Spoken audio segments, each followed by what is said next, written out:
Urapi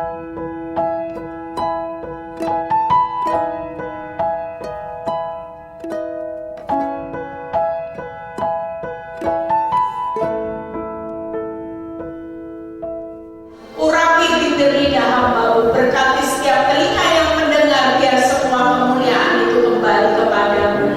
Di dalam nama Tuhan Yesus, yang percaya berkata amin. Shalom semuanya. Ada sukacita? Ya, minta maaf ya. Tahu anaknya mau jalan-jalan yang tadinya macet jam pulang kerja, semuanya lancar ya. Itu karena Allah turun bekerja. Hari ini saudara pastikan saudara datang ke tempat ini.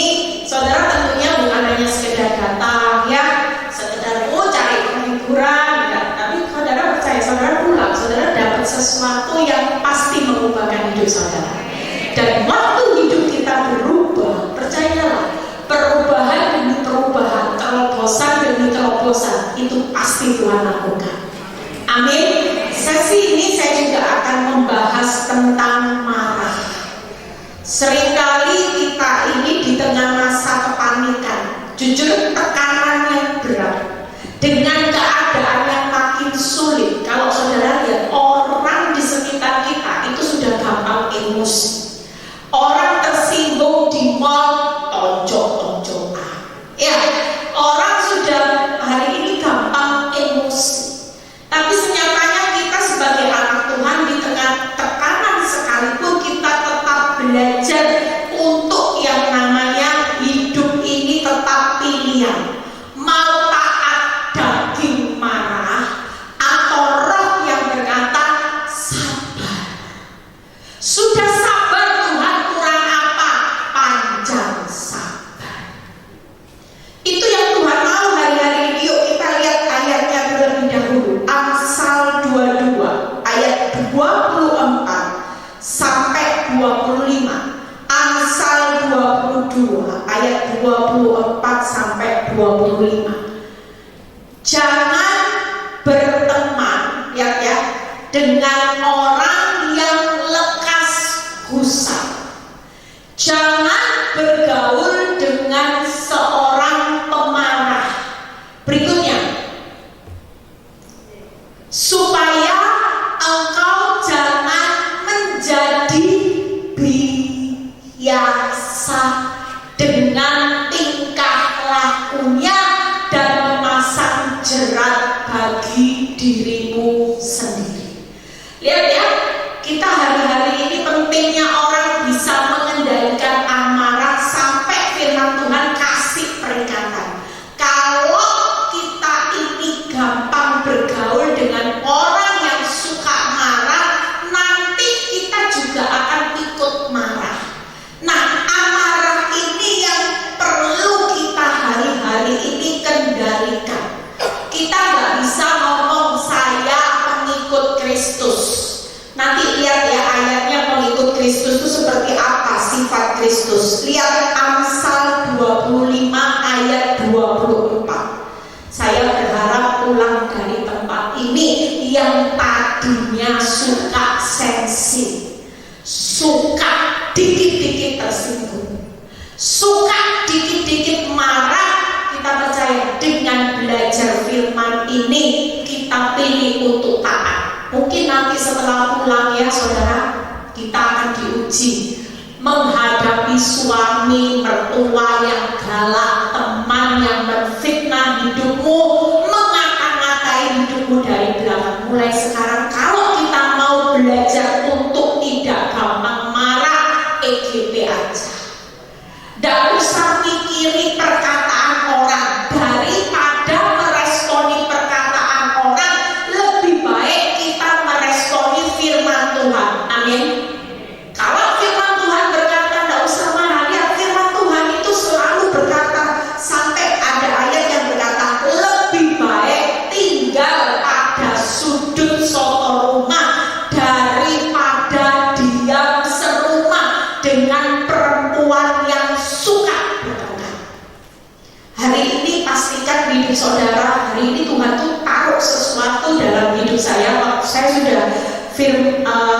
sharing waktu saya khotbah di live beberapa saat. Ada kejadian yang membuat saya hari itu sadar. Ya, jujur saya marah sama pembantu saya. Kenapa? Tiap kali saya beli skincare yang mahal, saya bilang gini, taruh yang baru itu taruh jangan di bawah, taruh yang baru taruh di atas, yang bawah itu taruh di atas, yang baru taruh di bawah, supaya expirednya itu bisa tahu. Kalau yang baru ditaruh di atas terus, yang lama itu lama-lama kedaluarsa. Dan singkat cerita mbak saya iya gitu ya, sampai kemarin ketika saya cari skincare saya sudah habis, saya ambil yang paling bawah, saya kaget expire-nya sudah 2020. Mau pakai takut yang namanya muka ini nanti merintis gatel-gatel gimana, tapi mikir lu ini mahal lah, sementara saya kalau pakai aja cuma tul gitu. Kenapa? Karena mahal. Saya pikir aduh Tuhan, nah ini tempatnya besar segini saudara, saya mau muara saudara. Saya bilang aduh kamu ini kerja sudah berapa tahun? Jelas enggak, saya kerja sama saya itu yang suka persiapkan saya semua barang-barang itu sudah 15 tahun. Maunya ngomel, inget harganya, ya ampun masih segel lagi, tapi 2020. Siapa yang berani resiko? Lah kalau muka saya nanti perintis ke dokter jauh lebih mahal perawatannya. Akibatnya saya ketika mau marah, tiba-tiba suara bilang gini, mau pilih taat mana? Memang skincare itu mahal, tapi bukankah ketaatan sama aku jauh lebih mahal? Oh iya ya. Mau marah, ingat harganya, sama Tuhan bilang gini, mahal mana? Taat sama aku atau kamu sayang dengan skincare? Toh kalau marah, apakah skincare-nya bisa kembali? Iya ya, nggak bisa kembali ya, tetap sudah expire, harus dibuang. Dari situ saya sadar, saya harus belajar untuk mendisiplin. Apa yang dinamakan roh amarah itu sangat tidak baik. Yuk kita lihat di Pengkhotbah 7 ayat 9. Saudara kalau tahu bagaimana Tuhan itu sangat tidak menyukai marah, makanya ada firman Tuhan dikatakan di Pengkhotbah 7 ayat 9, janganlah lekas, apa saudara? Lekas marah dalam hati, karena amarah itu menetap di dalam dadanya orang bodoh. Jadi kalau saudara marah, saudara sama dengan orang bodoh kan? Jelas Tuhan itu memberi satu batasan. Kita sebagai anak Tuhan, memang Bu Eni, daging kalau dicubit pasti teriak-teriak, aduh, jujur pasti. Kita hidup di dalam daging, nggak bisa ngomong daging ini kalau dijimit, dicubit kita nggak teriak. Tapi percayalah, setelah kita berteriak, kesakitan itu respon normal. Tapi setelah itu kita akan sadar, perlu nggak marah ini berlanjut. Sekalipun kita nggak salah, kita tetap memilih daripada marah menetap dalam dada orang bodoh. Lebih baik kita taruh di dalam hati kita, bukan marah, tetapi kasih Bapa. Tangkap saudara. Yuk berikutnya lihat Amsal 14 ayat 29. Amsal 14 ayat 29. Siapa cepat marah, yang 29b itu membesarkan apa saudara? Kebodohan. Tadi ada perintah jangan lekas-lekas marah. Siapa yang cepat marah itu membesarkan kebodohan. Buka PowerPoint saya, 3 hal. Saudara perlu tahu 3 hal kenapa marah itu adalah kebodohan.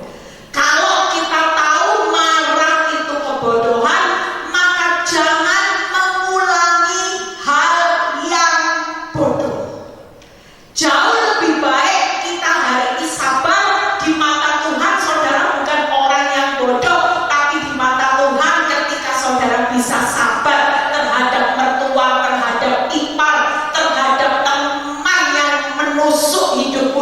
belakang, maka kita adalah orang yang pintar, yang hebat di mata Tuhan.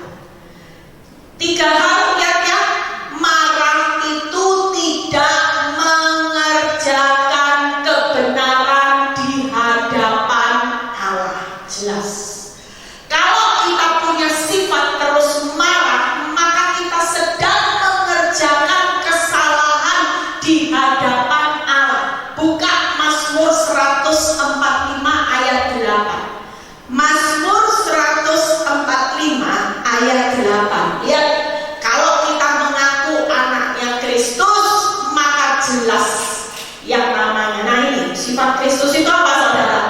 Tuhan itu pengasih, Tuhan itu penyayang, Tuhan itu panjang sabar, Tuhan itu besar kasih setianya. Jadi dalam hidup saudara dan saya, boleh nggak marah? Marah bisa.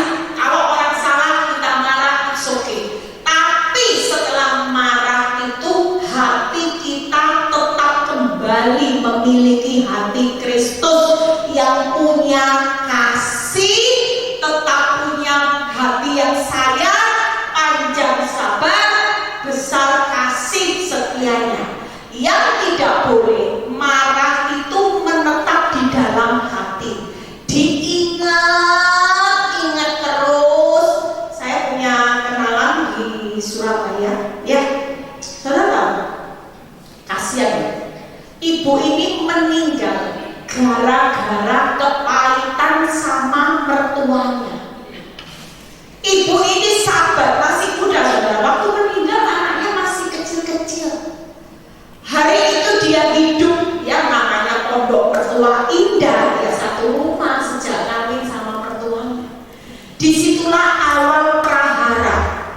Orang yang tadinya lincah, orang yang tadinya periang, karena satu rumah dengan mertua yang galak, pelit lagi, ya, sudah pelit, mulutnya juga kasar. Padahal orang kaya, saudara. Makanya anak saya bilang gini, Mama, saya punya teman. Memang kalau menikah sama orang kaya kelihatan enak, Mam. Tapi Mam, saya lihat teman saya menikah dengan orang kaya, mertuanya pelit sama kayak orang miskin. Tidak dapat apa-apa. Bulanan dibatasi, makan pun dibatasi, kaya raya. Dan singkat cerita, ini yang menimbulkan rasa marah, tidak terima. Kenapa? Dan dia merasa dirinya cantik. Dia merasa saya salah kawin. Ternyata suamiku yang saya pilih baik, tapi suaminya nggak pernah bisa keluar dari orang tuanya, dan dia satu rumah dengan mertua yang hari itu sangat menyakiti hidupnya. Tidak lama saudara, dari beberapa tahun dia sudah mulai sakit-sakitan. Tapi sudah ada tanda seperti itu, dia tidak pernah melepaskan yang namanya kasih, penyayang, panjang sabar, dan besar kasih setianya sama mertua. Dia tidak bisa. Dia simpan terus sampai suatu kali divonis dokter kanker payudara sudah stadium akhir, dan tidak lama meninggal. Pada waktu dia sudah divonis kanker, dia minta maaf sama mertuanya. Dia mulai bisa ngampuni. Lu kenapa waktu sehat kok gak ngampuni? Sesudah kanker, sudah divonis akhir, baru berpelukan sama mertua. Tapi sudah bayar harga gak? Makanya kalau firman Tuhan berkata, jangan menyimpan marah di dalam dadamu, menetap di dalam hatimu, itu berarti Tuhan tahu pasti setiap amarah itu akan menimbulkan racun di dalam tubuhmu, dan suatu kali itu akan timbul penyakit, dan penyakit itu akan fatal. Makanya orang yang suka marah pasti gampang punya penyakit. Ibu-ibu kalau mau panjang umur, mukanya awet muda, jadilah orang yang pengasih, penyayang, panjang sabar, besar kasih setianya. Percayalah, ibu-ibu tidak usah di facelift Tapi waktu kita hari ini bisa senyum sama orang yang menyakiti kita, walaupun saudara mungkin bilang, ibu raja tega gak apa-apa. Raja tega itu berurusan dengan Tuhan. Saya pernah konseling satu orang ibu yang selalu dikatakan kebun binatang sama suami. Yang namanya anjing, babi, monyet, dan komplit pokoknya. Setiap kali istrinya mau ngomong satu kata, suaminya bilang itu, hei anjing, gak usah banyak ngomong kamu ya, dasar. Nanti dia mau ngomong lagi, ngomongnya halus. Suaminya bilang apa? Dasar kamu kayak monyet, mukamu kayak monyet, aku sudah muak ya, monyet aja masih lebih cantik dari kamu. Itu yang bikin dia sakit.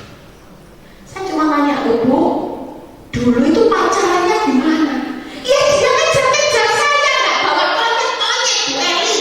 Ya bawanya bukan monyet, bawaannya ini, engkau bidadariku, cantik seperti bintang di belah dua. Setelah kawin amit-amit Bu Eli, jujur kita ini nggak bisa milih. Kita ini kawin awal mulanya yang ketemu pasangan nggak mungkin. Coba kalau ibu-ibu pacaran dengan orang yang awalnya sudah kebun binatang, ngomong wajahmu kayak monyet, ya nggak mau dinikahi. Tapi kan kita nggak bisa tahu. Orang waktu pacaran dia pasti yang cantik, yang bagus-bagus, yang manis-manis. Makanya banyak ibu-ibu bilang, Bu, dulu ya sepertinya madu, terus sekarang ibu hidup racun, terus racun. Dulu bulan madu, sekarang bulan-bulanan yang namanya kebun binatang semua keluar. Tapi percayalah, saya cuma bilang sama ibu-ibu, nggak usah didengar. Ibu jangan terpancing emosi gara-gara suamimu kebun binatang. Ibu marah, akibatnya Tuhan tetap bilang ibu apa? Kamu yang bodoh. Sudah tahu ini salah, kenapa kamu tidak berespon benar? Malah nyimpen amarah itu di dalam hatimu, kamu bodoh. Jauh lebih baik hari ini kalau dikatakan kebun binatang, percayalah ibu tidak perlu mendengar. Yang perlu kita dengar bahwa kita ini berharga, mulia, dan sangat dikasihi Tuhan. Mulai hari itu dia praktek, saudara. Dia sudah tidak dengar. Yang dia tahu, kita percaya, saudara, kalau ada orang ya berani ngatain kita anjing, babi, monyet, ya, saudara tahu itu sedang menghina pencipta kita. Kalau dia berani ngatain kita anjing, babi, berarti dia sedang melukai penciptanya. Kita ini diciptakan serupa dengan gambarannya, gambaran Kristus. Lah kok dikatai anjing, babi, sama monyet, wajahmu masih lebih cantik monyet, kurang ajar gak ya? Jelas. Lah Tuhan gak pernah ciptain kita monyet, gak pernah. Kita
30%. Nanti kalau 30% disisain 30% marah tiap hari, nanti jadi lagi kembali jadi 80%.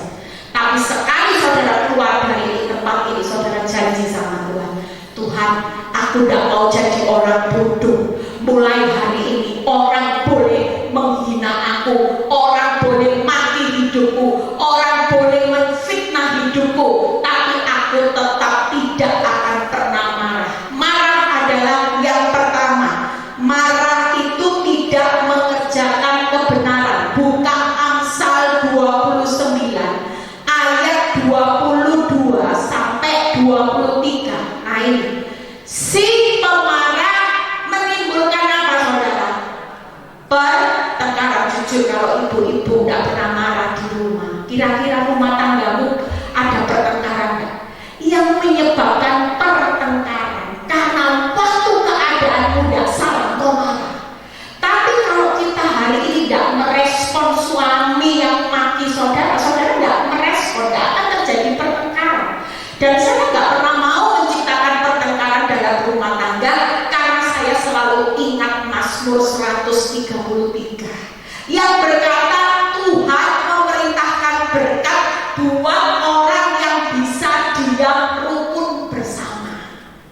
Itu yang saya pegang. Kalaupun suami saya marah sama saya tetap tidak akan pernah marah sama suami saya. Sampai ada satu kejadian, mungkin ini sudah lama, tiba-tiba saya ingat. Kalau ingat itu, saya marah sama suami saya. Suatu kali suami saya sudah bilang gini, dulu kita ini Romeo and Juliet, ya, kemana-mana berdua. Suami saya kerja, selalu saya temani. Pulang kerja sama-sama, makan-makan dulu, ngafe dulu, baru pulang rumah sama anak-anak. Tiap kali, bahkan kalau kita tidur dulu satu kamar itu berlima, saudara. Kita ini makanya orang bilang, Bu, apa ada celah Bu Eni sampai suami selingkuh? Gak ada. Saya dan Pak Nyoto itu benar-benar pasangan seperti Romeo and Juliet yang jarang sekali bertengkar. Bahkan setiap hari kita tidur satu kamar berlima, walaupun kamarnya ada 4, tapi kita setiap hari. Suatu kali ketika Pak Nyoto suami saya jatuh dalam perselingkuhan, yang namanya dia, wanita ini mulai ngatur hidup suami saya. Dia mulai atur gini, mulai hari ini kamu tidak boleh satu mobil sama ini. Kurang ajar tidak saudara? Dalam hati saya kurang ajar. Saya yang istrinya aja tidak pernah atur-atur, ya. Beli rumah satu komplek aja tidak saya lempar telur busuk ini. Dan mulailah suami saya bikin aturan. Mulai hari ini kamu tidak usah ke kantor, supaya menghindari kita pulang satu mobil sama-sama. Tangkap ya.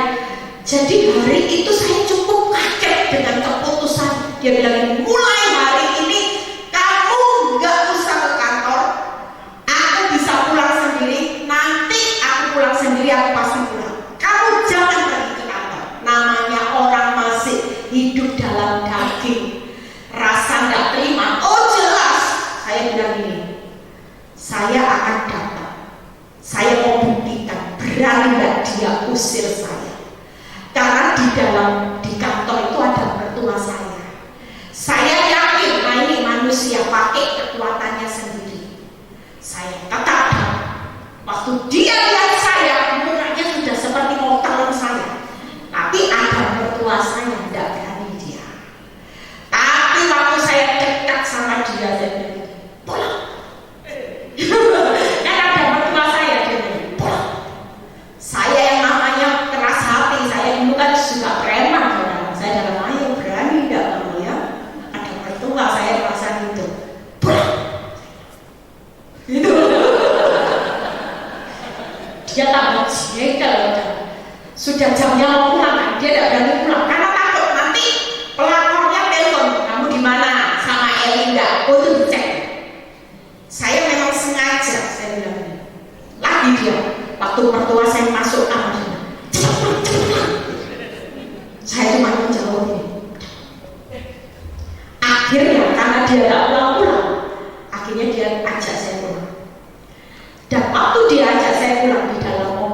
dia tidak ajak saya bicara. Dia diam, dia cuma mati saya satu kata, memang kamu kurang ajar. Dalam hati saya diam aja daripada nanti saya bantah berdua ditonjok saya. Waduh, saya diam di mobil. Saya tidak pernah berpikir, saudara. Sampai di tengah jalan, jauh dari kantor, saya diturunin di tengah jalan. Dan itu tidak ada rasa belas kasihan.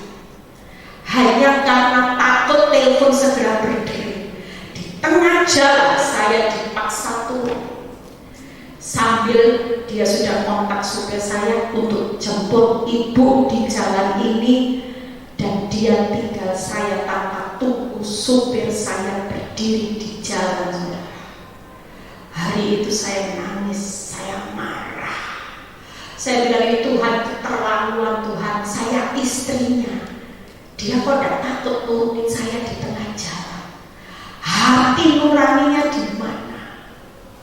Hari itu saya nangis, saya marah. Saya bilang, Tuhan, saya marah, kali ini saya nggak bisa ngampun.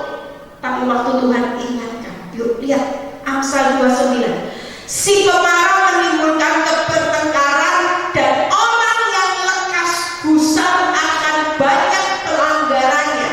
23. Keangkuhan merendahkan orang, tetapi orang yang rendah hati menerima pujian.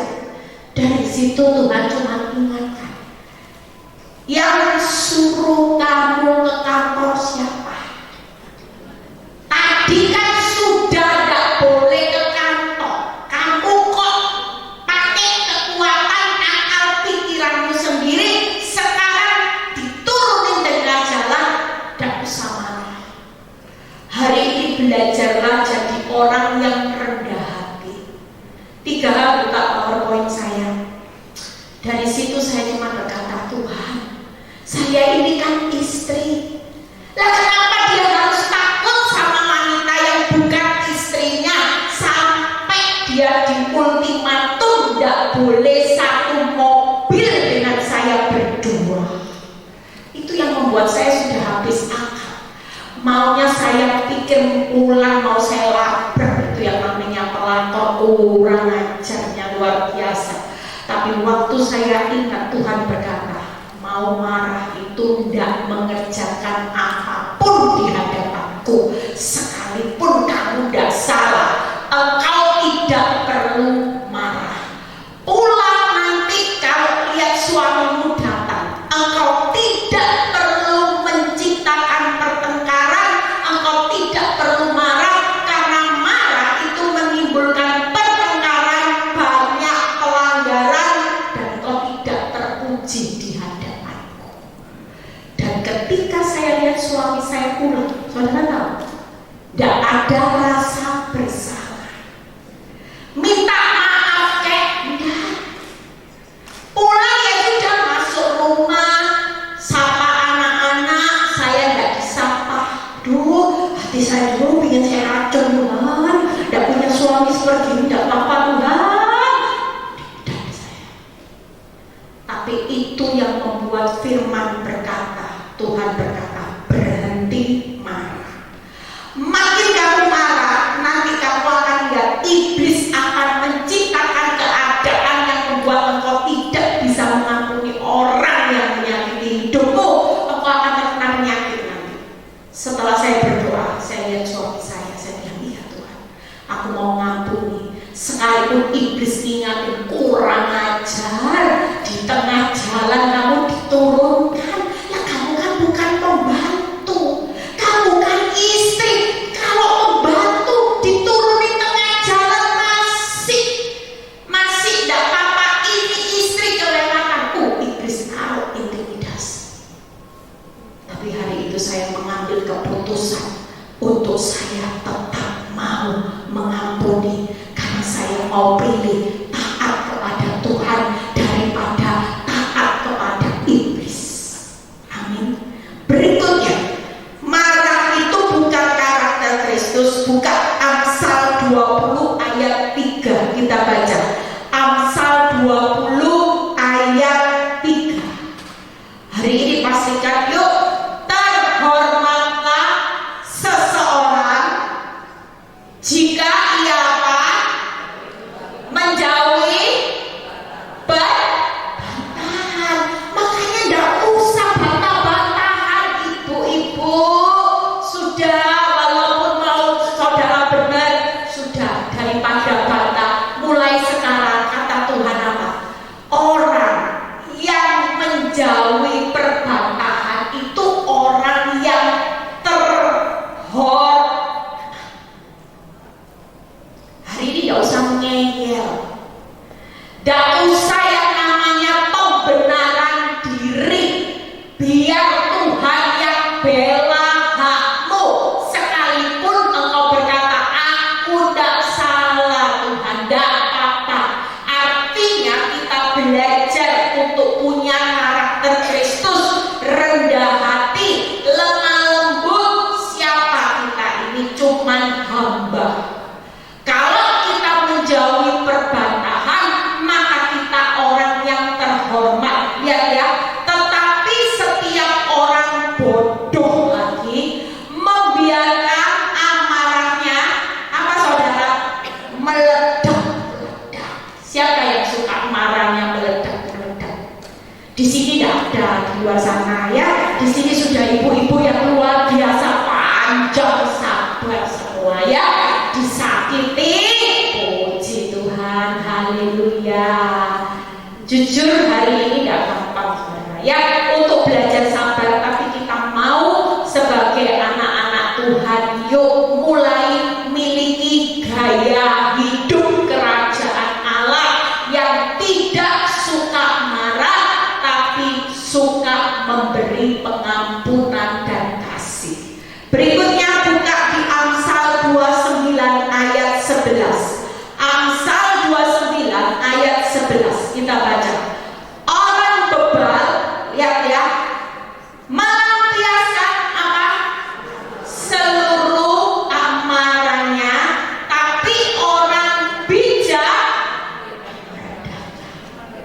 jadi kalau mau marah lebih baik kita ingat jangan jadi bebal, jadilah bijak. Kalau sudah mau meledak-ledak, aduh Tuhan, ya ingat ya, tidak boleh marah, tidak boleh marah. Sudah sabar, itu orang bijak. Tapi kalau orang yang tidak bisa, ini keterlaluan, ini kelewatan. Manusia satu ini kalau tidak dimarahin tidak bisa, harus saya marah. Itu berarti kita di hadapan Tuhan orang yang bebal. Berikutnya Pengkhotbah 7 tadi ya. Jadi buka powerpointnya 3 hal. Marah itu bukan karakter Kristus ya. Kita lihat 3 hal. Yuk buka. Jauhi perbantahan ya, orang terhormat. Jangan biarkan amarah meledak. Jangan biarkan amarah menetap di dalam dada. Tidak boleh. Orang kalau marah, saya selalu ingat, kalau saya marah tidak beres, hati-hati. Ya, kita ini diberkati Tuhan. Tuhan memberkati orang yang dicintainya pada waktu tidur. Lah kalau waktu tidur saudara masih marah sama suami, sama mertua, kira-kira saudara nikmati berkat tak saudara? Tidak jadi mau diberkati. Orang yang dicintai Tuhan itu selalu orang yang panjang sabar, penyayang, penuh kasih setia. Itu pasti. Berikutnya ya, jadi mulai hari ini pulang dari tempat ini saudara tidak boleh lagi suka bantah-bantah. Sudah, daripada berbantah lebih baik bilang ini ya sudahlah Tuhan. Kalau dia merasa benar, saya belajar. Setiap kali saya dimaki suami, saya dikatain suami saya yang buruk, saya tidak mau bantah sudah. Walaupun saya tidak salah, saya diam, saya cuma bilang ini Tuhan, biar Tuhan sendiri yang nanti membela hidup saya. Biarin aja, saya nggak perlu berbantah, saya cuma bilang ini ya kalau saya salah, saya minta maaf. Sudah beres. Daripada kita berbantah tidak ada selesainya, tapi dengan kata maaf selesai sudah. Anggap semua kesalahan ditimpakan saudara, buat Kristus saudara tidak ada ruginya. Yang terakhir, Bukan bagaimana amarah itu ibarat pecundang, bukan pahlawan. Nah ini tadi, orang marah itu bukan orang terhormat. Orang marah di mata Tuhan adalah orang yang bebal. Orang marah di mata Tuhan adalah orang yang bodoh. Jadi sudah jelas ya firman Tuhan, pilihan di tangan saudara. Sekarang kebenaran itu sudah pasti. Makanya jangan lagi jadi istri yang tahu kebenaran sudah dikasih tahu dengan marah, kamu ini tidak terhormat, bebal, bodoh di mataku. Lebih baik aku jadi orang yang bijak, yang terpuji dengan melepaskan pengampunan dan kasih. Buka ayat yang terakhir, pemain musik. Amsal 21 ayat 23. Yuk kita baca ayat ini. Amsal 21 ayat 23. Nah ini, sama-sama yuk bagi berdiri. Hari ini perlu dipelihara mulut ya, ibu-ibu yang pabrik kata-kata ya. Tidak apa-apa, ngomong aja, tapi ngomongnya yang baik. Ngomong cerita kesaksian Tuhan kek, cerita walaupun suamimu jengkelin, cerita ada apa suamiku berubah, cerita yang baik-baik. Lihat ya, ayo kita baca Amsal 21 ayat 23. Siapa memelihara mulut dan lidahnya, memelihara diri daripada. Hati-hati, kadang-kadang mulut ini yang menciptakan kesukaran hidup. Saudara tidak bisa bilang, kenapa Tuhan hidupku kok susah, suka. Kenapa? Karena selama ini saudara tahu, orang yang bisa memelihara mulut dan lidahnya itu yang memelihara diri dari kesukaran. Ini sudah masa suka. Jangan ditambah suka karena kau tidak bisa pelihara mulut dan lidah. Sudah tahu masa suka, semuanya serba sulit. Tapi yang namanya mulut dan lidah ini cuma dihabiskan untuk marah. Sehingga saudara tidak keluar dari kesukaran, jerat seperti lingkaran setan.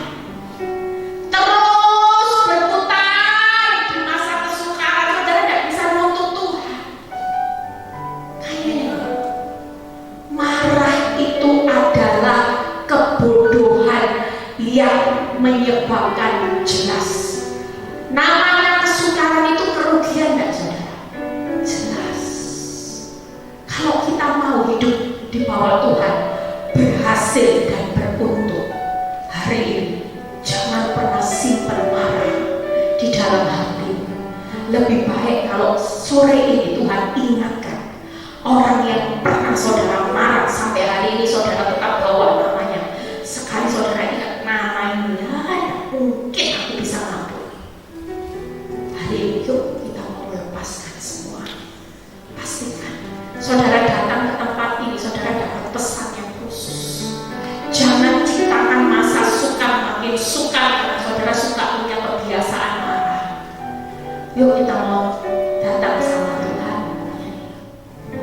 Buka hati saudara. Pemulihan itu adalah awal keterbukaan. Saudara tidak bisa datang ke tempat ini, saudara cuma bilang, aku tidak salah. Tidak bisa. Tapi yang namanya marah itu tetap berdosa di hadapan Tuhan. Saudara tidak bisa ngomong, Tuhan, aku kan cuma dosanya marah, suamiku zina. Dulu saya ditegur sama Tuhan. Waktu saya bilang, Tuhan, itu suami nyakiti hati saya, zina sampai punya 2 anak. Dia berdosa terhadap saya, istrinya. Tapi Tuhan ingatkan buat hidup saya, Eli, apakah dengan zina itu dosa? Yang kamu anggap dosa itu hanya berzina sampai punya 2 anak. Sementara di mataku engkau juga berdosa. Saya tanya, kenapa saya berdosa? Saya nggak berzina, saya nggak berselingkuh. Kamu suka marah.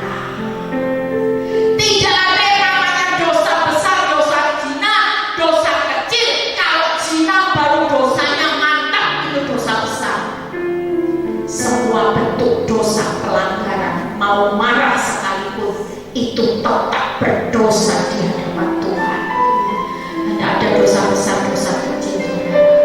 Hari ini pastikan saudara mau dikoreksi Tuhan dengan dosa amarah. Saudara jangan macam-macam. Firman Tuhan berkata, dosa marah itu menimbulkan banyak kerugian, kesukaran dalam hidupmu. Mulai hari ini bertanggung jawablah atas setiap ucapan yang saudara ucapkan malam ini. Sore Tuhan hadir tengah-tengah saudara. Saudara tak perlu lihat kanan kiri. Ini waktunya pribadi dengan Tuhan. Tuhan lagi menyelidiki setiap hati saudara yang datang ke tempat ini. Pastikan jangan pernah simpan amarah, kebencian, apapun yang ada di dada saudara, di hati saudara. Mulai malam ini, apapun bentuk kemarahan yang menetap di dalam hati, katakan sama Tuhan, aku mau membuang semua roh amarah. Aku mau janji Tuhan di hadapanmu, aku akan menjaga lidah dan perkataan. Bukan untuk marah, bukan untuk memaki-maki orang, tapi biar mulai malam ini aku tidak mau lagi menciptakan kesukaran dalam hidupku, karena aku tidak bisa mengendalikan perkataan dan lidahku dengan baik, sehingga tanpa aku sadari kesukaran itu sedang menjerat hidupku. Terima kasih Bapa. Biarlah malam ini kasih Bapa mengalir dalam setiap hati yang terbuka. Engkau tidak perlu keraskan hati, izinkan kasih Bapa itu menetap dalam hati saudara. Kasih dia akan mengalir dan saudara bisa rasakan kealiran kasih. Mungkin saudara berkata, terlalu sakit Tuhan, selama ini aku diperlakukan orang seperti keset, aku diperlakukan orang tidak adil, aku dikata-kata yang buruk. Tapi maukah malam ini Tuhan berkata, engkau tidak perlu marah, engkau tidak perlu mengingat-ingat semua perkataan buruk, penghinaan itu di dalam hatimu. Tapi yang aku mau malam ini, maukah engkau melepaskan kasih dan pengampunan, karena engkau mau melakukannya buat aku. Izinkan aku yang membela hidupmu dengan segala penghinaan itu. Engkau tidak berhak menghakimi siapapun. Terima kasih Bapa. Kami percaya malam ini kuasa-Mu sudah bekerja dalam hidup setiap kami. Kami sadar kami adalah anak Allah, kami punya benih ilahi. Kami nggak mau jadi orang yang tidak terhormat, orang yang bebal, bodoh dengan amarah. Tapi kami mau Tuhan, kami adalah anak-anak-Mu. Kami adalah orang-orang yang merdeka, yang sudah diperdekakan dari roh kemarahan. Kami mau memiliki roh kasih. Terima kasih Bapa. Kami percaya setiap kami keluar dari tempat ini, kami diubahkan. Kami tidak lagi mau mengingat-ingat kesalahan orang. Berkati setiap kami yang sudah melayani malam ini.